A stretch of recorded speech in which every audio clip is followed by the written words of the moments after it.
নমস্কার বন্ধুরা, আমার চ্যানেলে আপনাদের অনেক অনেক স্বাগত। বন্ধুরা, আজকের রেসিপি হলো শীতকালে শুকিয়ে রাখা নিরামিষ বাঁধাকপির তরকারি। চলুন দেখে নেওয়া যাক।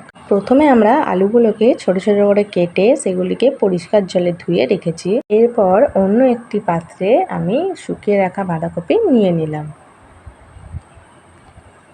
সেই শুকনো করা বাঁধাকপিকে এবার আমরা জলে ভিজিয়ে নেব। তো বন্ধুরা, ভিজানো হয়ে গেছে। এবার এটাকে ভালো করে হাতে করে মলিয়ে নেব যাতে পুরোটা ভিজে যায়। এরপর আমরা এইভাবে 10 থেকে 15 মিনিট রেখে দেব। এরপর ভালো করে সেগুলিকে ছেঁকে নেব যাতে লাল জলটা বেরিয়ে যায়। কারণ আগে থেকে যেহেতু বাঁধাকপিটা শুকনো করে রাখা ছিল, তো সেই জন্য সেই বাঁধাকপিটা পরিষ্কার করে না ধুলে বা পরিষ্কার করে না রান্না করলে তার মধ্যে একটা গন্ধ বেরো হয়, তো সেটা আর বের হবে না। তো আমাদের ভালো করে দেখতেই পাচ্ছ ধোয়া হয়ে গেছে। এবার এগুলোকে প্রেসার কুকারে দিয়ে সেদ্ধ করে নেব।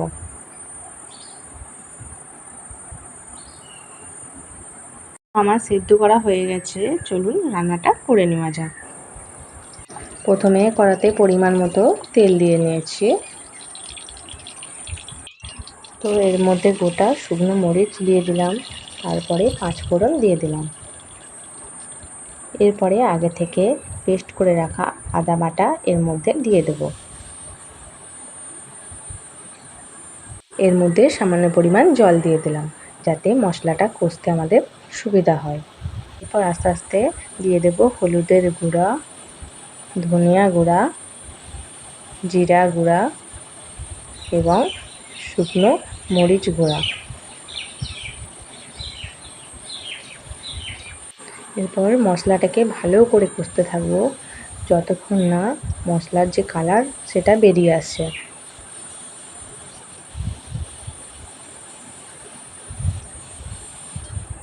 তো বন্ধুরা, দেখতেই পাচ্ছ একটু সামান্য পরিমাণ জল দিলাম ভালো করে মশলাটা আরও কষার জন্য।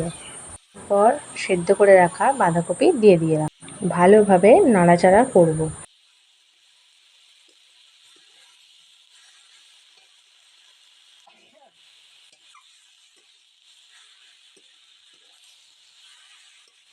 আমার সেদ্ধ করে রাখা বাঁধাকপি ভালোভাবে কষা হয়ে গেছে। তো এরপর আমি লবণ দিয়ে দেবো সামান্য পরিমাণ।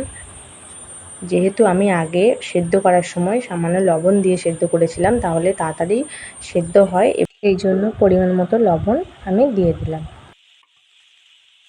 এরপর আমি এর মধ্যে চিনি দিয়ে দেব। আপনারা যেমন মিষ্টি খেতে পছন্দ করেন সেই অনুপাতে আপনারা চিনিটা দেবেন। আমরা যেহেতু মিষ্টি খেতে কম পছন্দ করি, তাই আমরা 2 চামচ চিনি দিলাম। তো এবার এটিকে ভালোভাবে নাড়াচাড়া করব।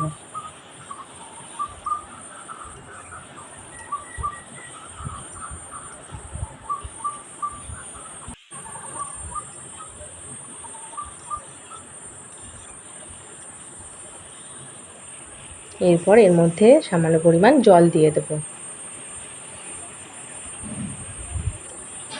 তারপর নাড়াচাড়া করব।